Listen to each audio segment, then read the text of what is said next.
यह कोई रहस्य नहीं है, दुनिया आज पहले से कहीं अधिक विभाजित है। यहाँ तक कि अगर हम एलिफेंट इन रूम की उपेक्षा करते हैं, उस पर बाद में चर्चा करेंगे। मानवता कुछ बड़े गर्म विषय जैसे कि इमिग्रेशन, ट्रेड, आर्टिफिशियल इंटेलिजेंस और बढ़ती इनइक्वालिटी से निपट रही है। तो हम समाधान के लिए किसकी ओर रुख करते हैं? क्या इकोनॉमिक्स के पास इसका जवाब है? Good economics for hard times में नोबेल पुरस्कार विजेता इकोनॉमिस्ट अभिजीत बनर्जी और एस्थर डुफ्लो हमारी सबसे बड़ी समस्याओं के लिए एक बेहतर जवाब देते हैं। पुस्तक में वे विनम्र एहसास के साथ शुरुआत करते हैं कि हाल ही में एक रीसेंट पोल के अनुसार इकोनॉमिस्ट पर विश्वास ऑल टाइम लो है। शायद ऐसा इसलिए है क्योंकि जो इकोनॉमिस्ट हम टीवी पर देखते हैं वह एक्सट्रीम व्यूज से पोलराइज करते हैं और हमेशा ऐसा लगता है कि उनके पास एक एजेंडा है। अच्छे इकोनॉमिस्ट हमेशा रिसर्च और रैशनल को समझाने के लिए समय नहीं लेते हैं कि कैसे इन्हें इस्तेमाल करके वे अपने निष्कर्ष पर आते हैं। बनर्जी और डुफ्लो आज के मुद्दों का पता लगाने के लिए एक एविडेंस बेस्ड अप्रोच लेते हैं, जिसकी शुरुआत इमिग्रेशन से करते हैं। इमिग्रेशन वेस्टर्न कंट्रीज में आज इमिग्रेशन शायद सबसे प्रभावशाली पॉलिटिकल इशू है। इन देशों में पॉलिटिशियंस हमेशा डराते हैं कि गरीब देशों से बहुतायत में इमिग्रेंट्स इन अमीर देशों में आने को तैयार हैं। इमिग्रेशन के खिलाफ मुख्य तर्क यह है कि ये इमिग्रेंट्स लार्ज नंबर्स में पहुंचेंगे, जिससे सस्ती लेबर बहुतायत में हो जाएगी और इस वजह से इन देशों में रहने वालों की वेजेस और एम्प्लॉयमेंट भी गिर जाए। लेकिन बनर्जी और डुफ्लो को इन राष्ट्रों के तटों पर उतरने की प्रतीक्षा कर रहे इमिग्रेंट्स की इस भीड़ का कोई विश्वसनीय प्रमाण नहीं मिला। वास्तव में वे तर्क देते हैं लोग आमतौर पर जहां हैं वहीं रहना पसंद करते हैं और इस बात से मोटिवेट नहीं कि उनको यहाँ ज्यादा पैसे मिलेंगे। उदाहरण के लिए 2010 से 2015 के बीच ग्रीक इकोनॉमिक क्राइसिस लगभग 3% ग्रीक लोग अन्य यूरोपियन देशों के मूव हुए, जबकि वो ईयू के भीतर स्वतंत्र रूप से काम करने और सेटल होने में सक्षम थे। यह भी अनएम्प्लॉयमेंट 20% से अधिक होने के बावजूद। उन्होंने एक ही देश के भीतर मूवमेंट ऑफ पीपल को भी देखा। भारत देश के भीतर लोगों की आवाजाही को स्टडी किया, जहां बिहार और उत्तर प्रदेश राज्यों में रूरल क्षेत्रों में रहने वाले लोगों को दिल्ली महानगर में काम करने के लिए और अपनी आय को दुगनी करने का मौका मिलता है, लेकिन बहुत कम लोग ऐसा करते हैं। अवसर होने के बावजूद लोगों के पास परिवार, गहरे सामाजिक नेटवर्क हैं और अक्सर परिवर्तन से डरते हैं। यही कारण है कि सब अपने ठोर पर ही रहना पसंद करते हैं। युद्ध या हिंसा जैसी कठोर परिस्थितियों के कारण लोग बड़ी संख्या में पलायन करने की संभावना रखते हैं, ना कि कम आय के कारण। लेबर मार्केट कॉम्प्लेक्स है और सिंपल सप्लाई और डिमांड के प्रिंसिपल द्वारा समझाया नहीं जा सकता। उनकी राय में इमिग्रेशन को प्रोत्साहित किया जाना चाहिए। इसके पॉजिटिव प्रभावों के कारण जब इमिग्रेंट किसी देश में जाते हैं तो वे अपने साथ अपनी खर्च करने की शक्ति लाते हैं और लोकल इकोनॉमी में योगदान देते हैं। वे बिजनेस भी स्थापित करते हैं और एम्प्लॉयमेंट का सृजन भी करते हैं। 2017 की एक रिपोर्ट में पाया गया कि फॉर्च्यून 500 लिस्ट में 43% कंपनियों की स्थापना या इमिग्रेंट्स या फिर इमिग्रेंट्स के बच्चों द्वारा की गई थी। Henry Ford Irish immigrant, Steve Jobs biological father Syrian थे, सर्जी ब्रायन रशियन।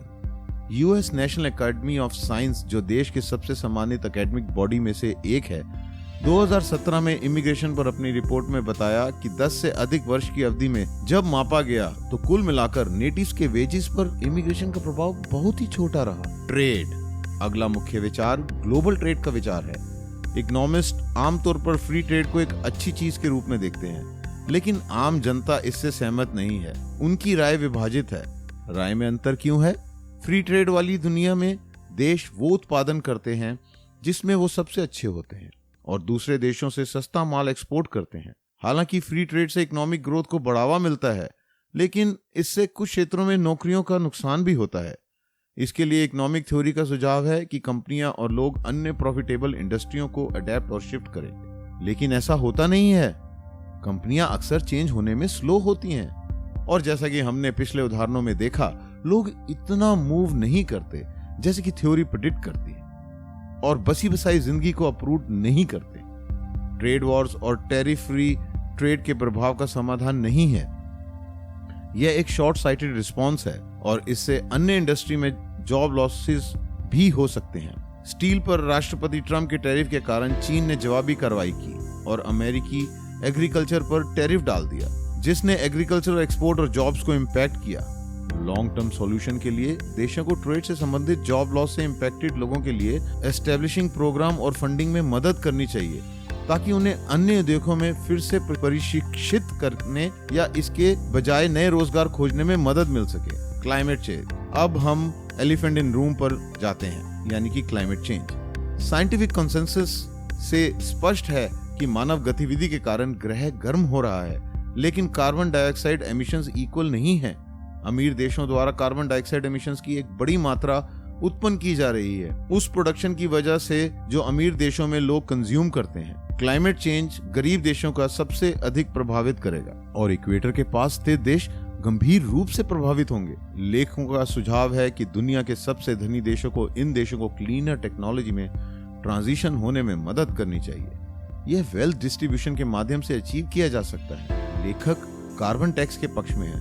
उनका मानना है कि इसे इस तरह से स्ट्रक्चर किया जाना चाहिए कि रेवेन्यू बढ़ाए, जिससे क्लाइमेट सपोर्ट प्रोग्राम्स को सपोर्ट किया जाए। दुनिया में अमीर देशों को क्लाइमेट चेंज के खिलाफ लड़ाई में गरीब देशों को सपोर्ट करना चाहिए। ग्रह की वार्मिंग को धीमा करने का एक और तरीका है हमारी एनर्जी कंजम्पशन में कटौती करना। ऐसे भी लोग हैं जो इस विचार का विरोध करते हैं, क्योंकि ये वर्ल्ड इकोनॉमी को इम्पैक्ट कर सकता है और ग्रोथ को धीमा कर सकता है। लेकिन इकोनॉमिस्ट निश्चित रूप से यह अनुमान नहीं लगा सकते हैं कि वास्तव में इकोनॉमिक ग्रोथ किस कारण से होती है। इसलिए ग्रह को बचाने की कोशिश क्यों ना करें। आर्टिफिशियल इंटेलिजेंस और इनइक्वालिटी। आज की दुनिया में इम्पेंडिंग फियर में से एक यह है कि आर्टिफिशियल इंटेलिजेंस से एम्प्लॉयमेंट का नुकसान होगा। हमारे पास आज ऐसे रोबो हैं जो बर्गर को साफ करके फ्लिप कर सकते हैं और लॉजिस्टिक प्लानिंग को संभाल सकते हैं। आर्टिफिशियल इंटेलिजेंस के साथ साथ ऑटोमेशन भी इंडस्ट्रीज में ह्यूमन वर्कफोर्स को प्रभावित करेगा। ऑथर एक रोबो टैक्स का सुझाव देते हैं, जहां कंपनियां रोबोट्स को ह्यूमन वर्कर्स की उपेक्षा इस्तेमाल करती हैं। हालांकि इसे लागू करना आसान नहीं होगा, क्योंकि कंपनियां कमियां ढूंढती हैं। कॉलेज की डिग्री के बिना वाले सबसे अधिक प्रभावित होंगे, क्योंकि लो स्किल्ड जॉब्स को पहले रिप्लेस किया जाएगा। लेकिन क्या हम बढ़ती इनइक्वालिटी के लिए इंटेलिजेंट रोबो को दोषी ठहरा सकते हैं, या वे सिर्फ एक सुविधाजनक बलि का बकरा है? अमेरिका में धन असमानता 1980 के बाद से बढ़ रही है। टॉप 1% के लिए वेजेस लगातार बढ़ रही हैं, जबकि वर्किंग क्लास के लिए वेजेस स्टैग्नेंट हैं। कई इकोनॉमिस्ट का मानना है कि 1980 में इस इनइक्वालिटी में वृद्धि रीगन युग की ट्रिकल डाउन इकोनॉमिक पॉलिसीज के कारण शुरू हुई थी, जो इस विश्वास के साथ थी कि अगर वेल्दी लोगों का टैक्स कम कर देंगे तो वो और इन्वेस्टमेंट और खर्च करेंगे और इस तरह लेबर क्लास तक ये बेनिफिट पहुंच जाएगा। इनइक्वालिटी का फिक्स टैक्सेस। यह सच है, लोग टैक्स को पसंद नहीं करते हैं और अमेरिकी विशेष रूप से इनके खिलाफ हैं। लेकिन यह बढ़ती इनइक्वालिटी को रोकने का एक तरीका है। जब उन्होंने डेनमार्क, जर्मनी की टैक्सेशन पॉलिसीज को स्टडी किया तो उन्होंने पाया कि इन देशों के टॉप अर्नर्स के लिए हाई टैक्स रेट था और इन देश में इनइक्वालिटी कम थी। हायर टैक्सेस की वजह से कंपनीज एक्सॉर्बिटेंट सैलरीज नहीं देती, क्योंकि इसका ज्यादा भाग टैक्स खा जाता है।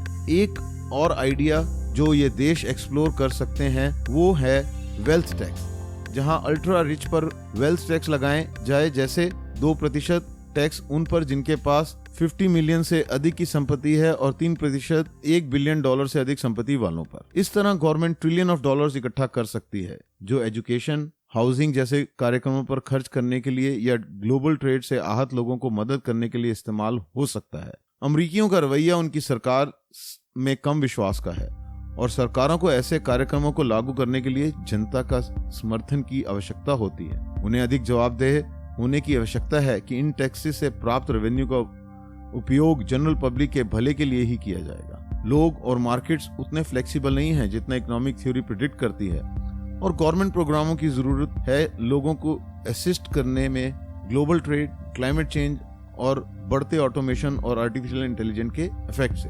तो यही सब हमने सीखा इस पुस्तक को रिव्यू करके। अगर आपको ये वीडियो पसंद आया है और आप चाहते हैं हम ऐसे और बुक रिव्यूज आपके लिए पेश करें, तो कृपया हमें थम्स अप दीजिए और हमारे बटन को सब्सक्राइब